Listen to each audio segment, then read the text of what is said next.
हम आपको commodity market की तमाम बड़ी खबरें बताते हैं, साथ ही आपके लिए इंट्राडे, पोजिशनल और लॉन्ग टर्म के लिए भी कॉल्स लेकर आते हैं। आज हमारे साथ 4 मेहमान हैं। सिराज हुसैन हैं, जाने माने एग्री इकोनॉमिस्ट हैं और साथ ही पूर्व कृषि सचिव भी हैं।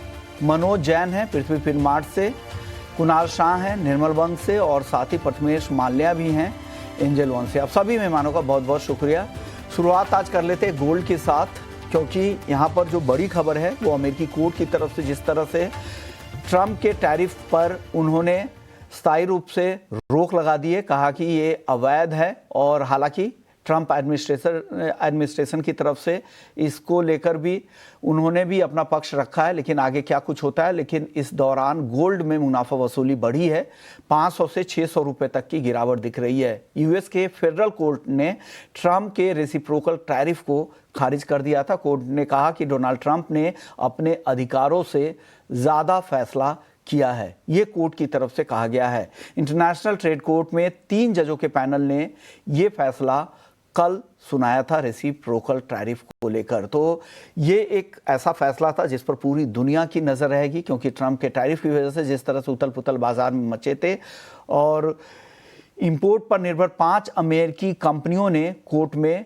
इसके खिलाफ मुकदमा किया था, जिसके बाद ये फैसला आया है। और international emergency economic powers act से ज़्यादा फैसले ट्रंप ने लिए हैं, ऐसा कोर्ट में कहा गया है। तो एक अहम फैसला था और जिस पर पूरी बाजार की नज़र थी। और टैरिफ लागू करने के लिए ट्रंप ने कांग्रेस की मंजूरी भी नहीं ली, ये भी कोर्ट में कहा गया। नेशनल इकोनॉमिक इमरजेंसी बताते हुए खुद टैरिफ का फैसला ट्रंप ने ले लिया और इससे अब अस्थायी रूप से कर दिया गया। हालांकि ट्रंप प्रशासन ने इस फैसले को तत्काल प्रभाव से चुनौती भी दे दी और बाकी देशों में के टैरिफ से यूएस का डेफिसिट लगातार बढ़ा है, इस तरह की दलील ट्रंप की तरफ से दी गई है। मनोज जी, इन खबरों को कैसे देखना चाहिए? क्या जो टैरिफ पर रोक लगाई गई है, क्या ये कारगर साबित होगा या ट्रंप जो चुनौती दे रहे हैं वापस से फिर ट्रंप के हक में फैसला आएगा? आप क्या कहेंगे सर इस पर? ये कहना मुश्किल है कि ट्रंप के हक में फैसला आएगा, क्योंकि एक कानूनी प्रक्रिया हम कह सकते हैं कि है और उसके हिसाब से आगे यहाँ पे चीजें बढ़ती हुई नजर आएगी। लेकिन एक चीज यहाँ पे साफ है कि ना सिर्फ दुनिया भर के देशों में बल्कि यूएस इटसेल्फ में भी जो नीतियां हैं उनका लगातार विरोध हो रहा था और उसी को ध्यान में रखते हुए यूएस कोर्ट का जो है ये निर्णय आया है। तो कहीं ना कहीं हमारा मानना है कि यहाँ पे जिस तरह से हम कह सकते हैं कि जो टैरिफ दुनिया भर के देशों के ऊपर लगाए जा रहे थे, तो कहीं ना कहीं यहाँ पे जो है उसके ऊपर लगाम तो निश्चित रूप से लगती हुई नजर आएगी आने वाले समय। और सर गोल्ड में क्या करना चाहिए ऐसे में मनोज जी? गोल्ड में हमारा मानना है कि जिस तरह से निर्णय आए हैं तो थोड़ा सा यहाँ पे सेफ हेवन डिमांड जो है वो ईज होती हुई नजर आई है। हालांकि लंबी अवधि के ट्रेंड में अभी भी कोई बड़ा बदलाव नहीं है, ये एक टेम्परेरी इफेक्ट हम कह सकते हैं। उसी के चलते आज मुनाफा वसूली जो है वो देखने को मिल रही है। इंटरनेशनल मार्केट में कीमतें एक बार $3,200 तक रिट्रेस हो सकती है। उस लिहाज में भारतीय बाजारों में भी जो है 93,800 94,000 वहां तक के स्तर आ सकते हैं। तो फ्रेश बाय के लिए थोड़ा वेट करना चाहिए। अगर शॉर्ट का पोजीशन किसी का है तो वो 94,000 तक होल्ड कर सकते हैं। हमारा मानना है कि निचले स्तरों पर गोल्ड फिर एक बार सपोर्ट जो है वो लेता हुआ नजर आएगा। चांदी में मनोज जी क्या लग रहा है, चांदी में क्या करना चाहिए? चांदी यहाँ पे सोने के मुकाबले बेटर बेट लगती है रिस्क रिवॉर्ड के लिहाज से। और इंडस्ट्रियल मेटल्स में भी जिस तरह से हम देख रहे हैं कि ग्रेजुअल बढ़त आ रही है, तो उसका सपोर्ट यहाँ पे सिल्वर में बना हुआ है। सिल्वर में डिप्स में बाई की रणनीति बना करके चले। जुलाई का वायदा 97,200 के स्तर पर बाई की सलाह रहेगी। 96,600 का एक स्टॉप लॉस रखे, लक्ष्य 98,250 तक के रहेंगे। मैं जी आपकी राय गोल्ड और सिल्वर दोनों पर?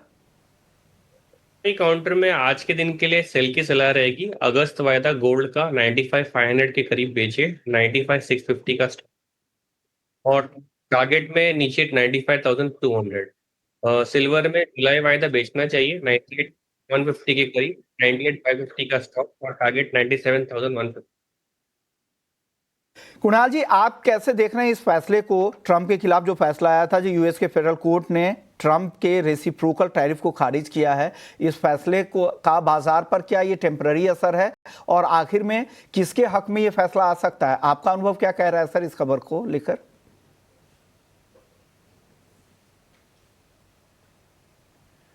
देखिए ट्रम्प को चलते हुए कोई अनुभव काम नहीं लगता है. Trump is unpredictable. So he is going to contest this to supreme court. But एक बार जो ये जो वर्डिक्ट आया है, इसके कारण सेंटिमेंट्स आर फेवरेबल टूवर्ड्स की ये जो टैरिफ है इसका प्रॉब्लम खत्म हो जाएगा. सो एक बार के लिए जो रिलीफ आनी चाहिए मार्केट्स में, सभी मार्केट में कॉरेस्पॉन्डिंग सेक्टर्स या उसमें, तो सब में उसकी ऐसी इम्पैक्ट आनी चालू हो गई है. Now what I foresee is Trump will again go to Supreme Court and file his petition, and there will be again hearing, and hearing के बाद whether they will continue with this verdict or it will go कि नहीं ये जो है वो Trump के favour में आएगा. So I think it's now long process. तो एक बार के लिए ये जो रिलीफ आई है इसके कारण गोल्ड में और भी मंदी आ सकती है. टेम्पररी डॉलर की जो डाउनसाइड है वो एक बार अरेस्ट हो गई है. सो मेरी राय में गोल्ड धीरे धीरे ड्रिफ्ट ही होगा नीचे. मेरा तो बहुत टाइम से मंदी का ही व्यू है. मैं लास्ट 1.5-2 महीने में कभी तेजी बोला ही नहीं है, और अभी भी बोल रहा हूँ कि तेजी है ही नहीं. सो मैं तो एक ही व्यू रखता हूँ, और व्यू अभी तेजी का नहीं है. तेजी का नहीं है, धीरे धीरे और भी गिरावट आ सकती है, और गिरावट हम देख भी रहे हैं. और चांदी में कुणाल जी, चांदी कितनी गिर सकती है? हालांकि चांदी के लिए तो सपोर्टिव फैक्टर है क्योंकि इंडस्ट्रियल कमोडिटी है. मैं चांदी में, मेरा उल्टा है. गोल्ड में मुझे तेजी नहीं लग रही है और चांदी में मुझे मंदी नहीं लग रही है. तो मैं आज तक कभी गोल्ड सेल और सिल्वर बाय ऐसा कभी बोला नहीं हूं, पर I am recommending this from quite a long time. Ratio एक बार ऊपर में 107-8 भी हो गया था. अभी आज अगर देखेंगे तो ट्रेडिंग एट 98.50. मुझे लग रहा है ये धीरे धीरे 95-94 ऐसे होगा, और silver will out perform gold. तो आपको लग रहा है कि चांदी में तेजी है और गोल्ड में अभी यहाँ पे खरीदारी करके ना जाएं, ये सलाह यहाँ पर कुणाल जी की तरफ से आ रही है. क्रूड की बात कर लेते हैं. कच्चे तेल को भी इस खबर से सपोर्ट मिल रहा है. और दूसरी खबर ये है कि कल ओपेक प्लस की बैठक थी, जिस बैठक में कोटे को उन्होंने कुछ बदलाव नहीं किया मेंबर्स ने, लेकिन शनिवार को एक बैठक होगी जहां पर जुलाई में उत्पादन कितनी बढ़ोतरी करेंगे इस पर फैसला हो जाएगा. कुणाल जी, क्या करना चाहिए? क्रूड में अच्छी तेजी दिख रही है, ये तेजी और बढ़ सकती है क्या? यस, बिकॉज सी सेंटिमेंट ही चेंज हो गया है पूरा. बिकॉज अगर टैरिफ नहीं लगने वाले हैं तो ऑयल की डिमांड भी बढ़ेगी, दूसरे नेशंस का जो ग्रोथ भी खराब होने वाला है वो भी नहीं अटकेगा. तो ऑयल अभी फिलहाल 5500 जाएगा, ऐसा ध्यान बैठ रहा है. आप लोगों के पास आएंगे. इस वक्त हमारे साथ एक और ख़ास मेहमान जुड़ गए हैं. सिराज हुसैन साहब हैं, एग्री इकोनॉमिस्ट भी हैं, पूर्व कृषि सचिव भी हैं, और एग्री मार्केट की बारीकियों को बहुत ही बारीकियों से समझते हैं. बहुत बहुत शुक्रिया सर, आपने वक्त दिया है. सर, सबसे पहला रिएक्शन मैं आपका लेना चाहूँगा एमएसपी को लेकर. एमएसपी पे तो बम्पर बढ़ोतरी हुई है. अगर सिर्फ धान को छोड़ दे तो 7 से 13.5-14% तक की बढ़ोतरी देखने को मिली है एमएसपी पे. इसका बाजार पे क्या असर होगा? बाजार पे मैं इस लिहाज से भी पूछ रहा हूं कि कई कारोबारियों को लगता है कि अब उनके लिए प्रोक्योरमेंट मुश्किल हो जाएगा, खरीदना मुश्किल हो जाएगा, उनके लिए वायबल नहीं होगा. खास करके सोयाबीन के जो मिलर्स हैं उनकी तरफ से इस तरह की दलीलें दी जा रही है और नैरेटिव भी सेट किए जा रहे हैं. सर, आपका अनुभव इस मार्केट को देखते हुए क्या कह रहा है? देखिए, ये बात सही है कि पिछले साल जब सोयाबीन का एमएसपी अब से कम था, 4892 रुपीस था पर क्विंटल, तब भी मिलर्स ने इस एमएसपी पर खरीदारी नहीं की, बल्कि किसानों को 4000 रुपए के आसपास, 3800, 3900, 4000 रुपए के आसपास अपना सोयाबीन बेचना पड़ा. अब मिलर्स का ये कहना है कि क्योंकि गवर्नमेंट मेज को प्रमोट कर रही है इथेनॉल बनाने के लिए, तो जो इस प्रोसेस में डीडीजीएस बनता है वो सोयाबीन के प्रोटीन मील से काफी सस्ता है, इसलिए उनका मार्केट गिरा हुआ है. वो एक्सपोर्ट भी नहीं कर पा रहे हैं, और बांग्लादेश से भी हमारे ताल्लुकात खराब हुए हैं किसी हद तक. तो इन सब वजूहात से वो पिछले साल जो 4892 रुपए एमएसपी था वो भी नहीं दे पाए हैं. जहां तक इन जनरल एमएसपी की बात है तो सबसे कम बढ़ोतरी धान में हुई है, जबकि पिछले साल आप देखिए कि 5.4% बढ़ोतरी हुई थी, इस साल कम हुई है. तो इसकी वजह है गवर्नमेंट एक सिग्नल देना चाहती है. लेकिन ये भी हमें याद रखना चाहिए कि मध्य प्रदेश, छत्तीसगढ़ और उड़ीसा, ये 3 राज्य ऐसे हैं जहां पर एमएसपी सेंट्रल गवर्नमेंट ने फिक्स अप किया है 2369 रुपए, लेकिन राज्य सरकारें दे रही हैं 3100 रुपए। बिल्कुल सर, एक सवाल होगा मेरा पल्सेस को लेकर। पल्सेस की एमएसपी में भी काफी बढ़ोतरी हुई, अगर मूंग को छोड़ दे, मूंग की एमएसपी ऑलरेडी बहुत ज्यादा थी, लेकिन बाकी एमएसपी में भी अच्छी बढ़ोतरी, 7-8% के आसपास की बढ़ोतरी दिखी है। इसका बाजार पे क्या असर होगा? और एक और खबर मैं इसके साथ जोड़ना चाहूंगा, सीएसीपी की जो रिपोर्ट है जिसमें उन्होंने ये सिफारिश की है कि पीली मटर के इंपोर्ट पर बैन लगाया जाए, और क्योंकि जिस तरह से बाकी दालों पर इसका असर हो रहा है और आगे चलकर जब लंबे समय तक इसी तरह से सप्रेस्ड रहेंगे, दाम कम रहेंगे, तो फिर किसान भी उत्पादन कम करना शुरू कर देंगे, क्योंकि ज़्यादातर मंडियों में तुअर के दाम काफ़ी नीचे हैं। सर, ये दोनों खबरों पर आपकी राय क्या है? देखिए, हो ये रहा है कि हमारी जो टैरिफ पॉलिसी है उसमें इतनी जल्दी जल्दी बदलाव आ रहे हैं कि ना तो डोमेस्टिक प्रोड्यूसर्स उसको कंसीडर कर पाते हैं, ना फॉरेन एक्सपोर्टर्स उसको कंसीडर कर पाते हैं। इतनी जल्दी जल्दी बदलती है पॉलिसी। अब आप देखिए कि गेहूं के केस में कल गवर्नमेंट ने स्टॉक लिमिट लगा दी। अभी परसों ये कहा जा रहा था कि हमारा 117 मिलियन टन का प्रोडक्शन हुआ है। तो ये बात सही है कि हमें लैंडेड कॉस्ट किसी भी कमोडिटी की एमएसपी से नीचे नहीं जाने देना चाहिए, लेकिन ये भी जरूरी है कि हम अपनी पॉलिसीज को थोड़ा लॉन्ग टर्म बनाएं और ये कोशिश करें कि बहुत जल्दी जल्दी पॉलिसी में बदलाव ना आए। बिकॉज हर महीने आप देख रहे कोई ना कोई नोटिफिकेशन आता है एग्री मिनिस्ट्री की तरफ से, कंज्यूमर अफेयर मिनिस्ट्री की तरफ से, इस तरह की रैटिक चेंजेस। सर, आप भी कृषि सचिव रहे हैं, क्या कोऑर्डिनेशन की अलग अलग डिपार्टमेंट की जरूरत है? नीति आयोग के साथ कोऑर्डिनेट करना इन डिपार्टमेंट में काफी अलग हो रहा है, या कहीं फैसले कहीं और सेंट्रलाइज तरीके से लिए जा रहे हैं, इस वजह से ये दिक्कत हो रही है? देखिए, ऐसे कोई कोऑर्डिनेशन की कमी नहीं है। एक कमेटी बनी हुई है, उसमें कॉमर्स सेक्रेटरी हैं, एग्रीकल्चर सेक्रेटरी हैं, कंज्यूमर अफेयर्स के सेक्रेटरी हैं, फूड सेक्रेटरी हैं। वो कमेटी तकरीबन हर हफ्ते मिलती है, वो अपनी रिकमेंडेशन मिनिस्टर्स को देती है और डिसीजन मिनिस्टर्स के लेवल पे होता है। तो अब ये, जहां तक मुझे नॉलेज है, इस वक्त ये डिसीजन होम मिनिस्टर की कमेटी के स्तर पर हो रहा है। और जाहिर है कि इंडिया में फूड इन्फ्लेशन ना बढ़े, इसको ध्यान में रखते हुए ज्यादातर पॉलिसीज बन रही हैं, जो कि एक अच्छा एफर्ट है और उसकी वजह से फूड इन्फ्लेशन कम भी हुआ है। लेकिन हमें ये याद रखना चाहिए कि जो हमारे कमोडिटी फ्यूचर्स हैं, जिससे प्राइस डिस्कवरी होती है, उसमें 3 साल से ज्यादा से बैन चल रहा है, तो किसानों को कोई आइडिया नहीं आगे चल के क्या होगा। जो एक्सपोर्टर्स हैं उनको कोई आइडिया नहीं हो पा रहा है कि आगे चल के जब ये खरीफ की फसल आएगी तो क्या प्राइसेस होंगे। तो ये सब चीजें थोड़ा सा अनसेटल किए हुए हैं एग्रीकल्चरल कमोडिटीज मार्केट को। एक चीज यहाँ पे आप भी कह रहे थे कि गेहूं के स्टॉक लिमिट लगाने की अभी जरूरत नहीं थी, क्योंकि मार्केट भी स्टेबल हो चुका था, दाम भी काफी नीचे आए थे, अच्छी बम्पर इस बार खरीदारी भी हो गई थी, और सरकार का भी उत्पादन का अनुमान काफी ज्यादा, काफी फेवरेबल माहौल था। उसके बाद भी स्टॉक लिमिट लगाई गई, और दूसरा रिकॉर्ड खाद्यान्न उत्पादन का सरकार का भी अनुमान है। फिर भी इस तरह के फैसले सर क्यों हो रहे हैं? नहीं, देखिए, ऐसा है कि पब्लिक में बहुत सारी इंफॉर्मेशन ऐसी है जो पब्लिक के पास अवेलेबल नहीं है। गवर्नमेंट के पास वो इंफॉर्मेशन अवेलेबल है। अब हो सकता है गवर्नमेंट का ये असेसमेंट रहा हो कि क्योंकि हमने काफी क्वांटिटी प्रोक्योर कर ली है, तो ओपन मार्केट में अवेलेबिलिटी कम होने की वजह से कहीं प्राइसेस पे प्रेशर ना आ जाए। ये एक रीजन हो सकता है। इसके अलावा भी कई रीजन हो सकते हैं, मगर वो मैं जरा मीडिया में अभी नहीं डिस्कस करना चाहूंगा। बहरहाल गवर्नमेंट ने ये फैसला किया है तो कुछ सोच समझ के ही किया होगा, लेकिन हम ये समझते हैं कि फूड सेक्रेटरी या एग्रीकल्चर सेक्रेटरी या कंज्यूमर अफेयर सेक्रेटरी को इसको थोड़ा सा एक्सप्लेन करके मार्केट को कॉन्फिडेंस में लेना चाहिए, क्योंकि फिर प्राइवेट ट्रेड तो कुछ स्टॉकिंग कर ही नहीं सकती है, वेयर हाउसिंग तो कंट्री में प्रमोट हो ही नहीं सकती है। सबसे जरूरत अहम ये है जो आप कह रहे हैं कि लॉन्ग टर्म पॉलिसी बनाने की जरूरत है। अगर इस तरह से बार बार पॉलिसी में चेंजेस होंगे तो पूरे ही वैल्यू चेन के लोगों को दिक्कत होती है। शुक्रिया सर, आपने वक्त निकाला एक अहम खबर पर। कई सारी अहम खबरें हैं जो लगातार एक के बाद एक सरकार की तरफ से जारी की गई हैं, उस पर अपनी राय देने के लिए। चलिए, वक्त है ब्रेक का। ब्रेक के बाद जब हम लौटेंगे तो बात करेंगे वापस से नॉन एग्री मार्केट की। हमारे तीनों मेहमान कुणाल जी, प्रथमेश जी और मनोज जी बने हुए, जल्द लौटते हैं।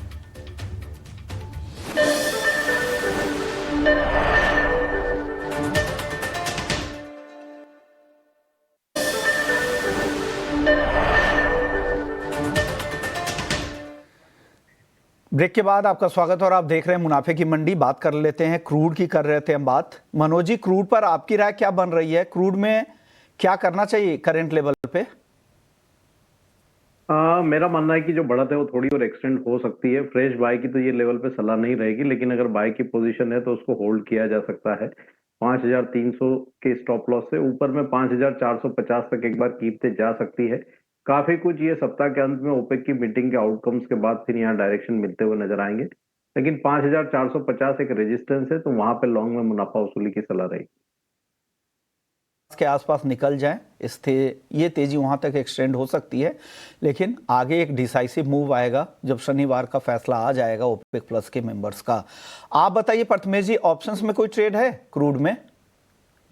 ऑप्शंस में नहीं है, बट मेरा भी ध्यान यही है कि ऊपर में 5500 5550 एक रेजिस्टेंस के तौर पर देखा जाएगा। तो जो ट्रेड करना चाहते हैं इस काउंटर में 5350 के करीब बाय करने की सलाह रहेगी। 5270 का स्टॉक, ऊपर में टारगेट 5550, ऊपरी भाव पे एग्जिट करने की सलाह रहेगी। प्रथमेश जी, क्या करना चाहिए? नेचुरल गैस, प्रथमेश जी आपसे सवाल था, एनजी में कोई ऑप्शंस में ट्रेड है आपके पास? नेचुरल गैस में जून कॉन्ट्रैक्ट जून इसका 310 की स्ट्राइक की पुट ऑप्शन खरीदे। 21 रुपए के प्रीमियम पे मिलेगा ये। 17 रुपए का स्टॉप और टारगेट 30 रुपए के लिए। आपकी कॉल क्या है एनजी की? हाँ जी सर। मनोज जी से मेरा सवाल था नेचुरल गैस को लेकर, उनकी सलाह क्या है नेचुरल गैस पर? हाँ, एक दायरे का ट्रेड देखने को मिल रहा है विश्वमोहन जी। मेरा मानना है कि यहाँ पे 295 से 310 जो है वो एक रेंज रह सकती है। तो लोअर रेंज में 298 के आसपास अगर भाव मिलते हैं तो वहां पे बाय कर सकते हैं इंट्राडे में। 292 का एक स्टॉप लॉस रखे, 310 का लक्ष्य रहेगा। ओके, कुणाल जी आपकी राय क्या है नेचुरल गैस पर?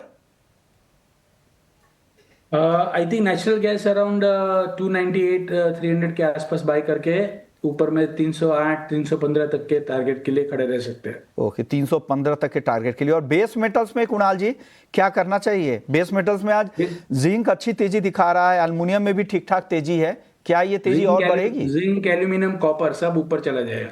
ओके, तो तीनों खरीदना चाहिए आज के लिए या पोजिशनली भी सर? पोजिशनली भी अच्छा ही लग रहा है मेटल, और आज के लिए भी अच्छा लग रहा है। ओके, और स्क्रीन पर जो भाव दिख रहे हैं करंट मंथ का कॉन्ट्रैक्ट है जिसकी एक्सपायरी है, ये नीचे दिख रहा है, लेकिन हम जून वायदा की बात कर रहे हैं जहां पर तेजी दिख रही है। जून का वायदा 257 रुपये 35 पैसे पे है। अगले महीने का कॉन्ट्रैक्ट है, क्योंकि ये डिलीवरेबल कॉन्ट्रैक्ट है, तो आगे के महीने में यहाँ पे ट्रेड हो रहा है। मनोज जी आपकी टॉपिक क्या है बेस मेटल्स में? हाँ, कॉपर बेहतर लगते हैं, लेकिन अगर कहीं रणनीति बनानी हो तो रिस्क रिवॉर्ड के लिहाज से जिंक बेहतर लगता है। अगर थोड़ा डिप मिलता है 255 के आसपास तो जून वायदा बाय कर सकते हैं 253 के स्टॉप लॉस से। लक्ष्य 260 तक के रहेंगे। ओके, 260 तक जा सकता है। यहाँ से 2 रुपए और नीचे आए जून का वायदा तो खरीदना चाहिए। 255 पे 260 तक जा सकता है। आपकी प्रथमेश जी, आपकी राय मेटल्स पर? जून में जो कॉपर का जून वायदा 862 एंट्री, 858 स्टॉप, टारगेट 872 के लिए। ओके, कॉपर 872 के रहे। तीनों एक्सपर्ट्स हमारे खरीदारी की राय दे रहे हैं बेस मेटल्स को लेकर। एग्री मार्केट की चाल देख लेते हैं। एग्री मार्केट में 14,000 के पार हल्दी अब निकल गई है। हल्दी में मनोज जी क्या करना चाहिए? ये तेजी बढ़ेगी क्या? एक दायरे का ट्रेड रहेगा, लेकिन हमने एक अच्छे करेक्शन देखे थे, उसके बाद यहाँ पे जो है रिवर्सल देखने को मिल रहा है कीमतों में। हमारा मानना है 14,500 तक एक बार रैली एक्सटेंड हो सकती है। बाय की पोजीशन में बने रहा जा सकता है। स्टॉप लॉस यहाँ पे एक 13,650 का मेंटेन करें। 400-500 की बढ़त और यहाँ देखने मिल सकती है। 400-500 14,500 तक के टारगेट भी हल्दी में दिख सकते हैं। जीरा भी काफी कमजोरी के बाद अब धीरे धीरे खरीदारी यहाँ पर भी दिख रही है। 20,700 के करीब है। सर क्या हो रहा है? अराइवल्स के नंबर तो काफी कम हो गए हैं मंडियों में जीरे के, क्या डिमांड कम है क्या मनोज जी? बिल्कुल, यहाँ पे कमजोर डिमांड के चलते हम देख रहे हैं कि यहाँ पे ऊपरी लेवल्स पे लगातार प्रेशर बना हुआ है, और हमने 21,000 के नीचे भी कीमतों को फिसलते हुए देखा था। अभी जब तक यहाँ पे डिमांड जो है लौटती नहीं है, तब तक हमारा मानना है कि एक दायरा बना रह सकता है। तो अभी यहाँ पे कोई ट्रिगर नहीं है तेजी के लिहाज से। हमारा मानना है कि 20,000 से 21,500 ये रेंज जो है जीरे में बनी रह सकती है। ओके, धनिया को लेकर क्या राय है आपकी मनोज जी? धनिया में यहाँ पे बाय कर सकते हैं पोजिशनली। एक अच्छा कंसोलिडेशन धनिया का जून वायदा दिखा रहा है पिछले काफी सेशन से। 7,000 के आसपास यहाँ पे लॉन्ग करना चाहिए 6,770 के स्टॉप लॉस से। लक्ष्य ऊपर में 7,450 तक के रखे जा सकते हैं। ओके, तो कितने दिनों का वो टारगेट है 7,450 तक का मनोज जी? हमारा मानना है कि 2 से 3 हफ्ते का यहाँ पे नजरिया रखना चाहिए। एक अपसाइड मूव यहाँ पे संभावित लगता है। ओके, 7,450 2 हफ्ते में पॉसिबल लग रहा है आपको। कुणाल जी, मसालों पर आपका नजरिया क्या है? मैं एकदम रिलीजियसली ट्रैक नहीं कर रहा हूँ अभी। ओके, ग्वार की चाल देख लेते। ग्वार सीड ग्वारगम दोनों में सुस्ती दिख रही है। 9,625 के आसपास ग्वारगम, ग्वार सीड 5,150 पे बिल्कुल सीमित दायरे में घूम रहा है। मनोज जी, इन दोनों में क्या कुछ रिकवरी की उम्मीद है? कहा जा रहा है कि अगर ओपेक प्लस मेंबर्स अगर उत्पादन बढ़ाते हैं तो एक्सपोर्ट को कुछ सपोर्ट मिलेगा। क्या इस खबर में दम है? क्या करना चाहिए ग्वारगम ग्वार सीड में सर? नहीं, ऐसी कोई खबरों से यहाँ पे हम देख रहे हैं कि ग्वार का मार्केट अभी चल नहीं रहा है और बहुत ही सीमित दायरे में यहाँ पे कारोबार देखने को मिल रहा है। कोई बड़ा ट्रिगर है नहीं। हमारा मानना है कि जो दायरा है वो बना रह सकता है। अगर ग्वार सीड की बात करें तो 5,000 से 5350 की एक रेंज है, वो बनी रह सकती है।